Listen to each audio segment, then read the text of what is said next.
Hello all, welcome to this session. In this session, I am going to explain what are objects in Java. So let's get started. First of all, I am going to start explaining the object-oriented concepts. Okay, what are they? Object-oriented concepts. From this session only. Till now, I didn't even cover single object-oriented concept. Okay, that is still the previous session of this course. I've covered a lot of topics as part of this course till now, right? Before this session, there were a lot of sessions I covered already as part of this course. I didn't explain anywhere even one object-oriented concept till now.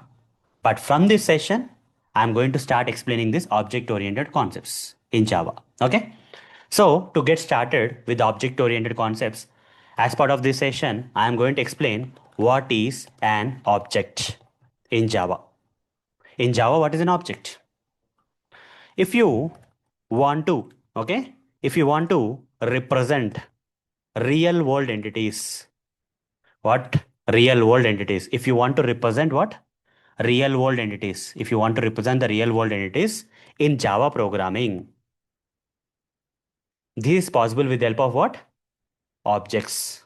We have to do that with the help of, we have to use objects.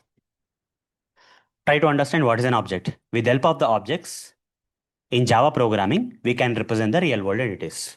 Or if you want to represent some real world entities in the Java programming, we need to use objects in Java programming. Then only in Java programming, we can represent the real world entities. But what exactly are these real world entities? What exactly are these real world entities that you want to represent in this Java programming with the help of objects? Using objects, we can represent real world entities in Java programming. But what exactly are the real world entities? Real world entities means whatever that you see in the real world is nothing but a real world entity. For example, I'm recording this session, right? And I can see a lot of items before me. Okay, all this can be treated as a real world entities. I'm going to give some examples that I see just before me. Okay, I can see a table here. I can see a laptop here before me. I can see mouse pad.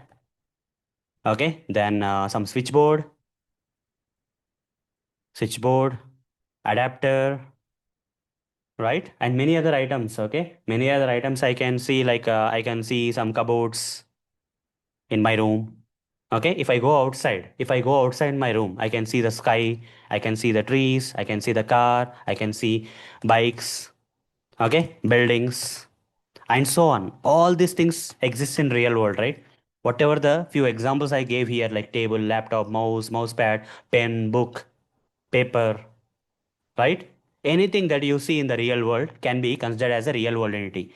Such kind of real world things which generally exist in the real world, that in the real world that we actually live. Okay, these real world entities can be represented in Java programming. If you want to represent this one of the car, okay, in Java programming, that is possible in Java with the help of objects. Without objects, we cannot represent this real world entities in Java programming. Hope you are able to understand, guys, what exactly are objects in Java.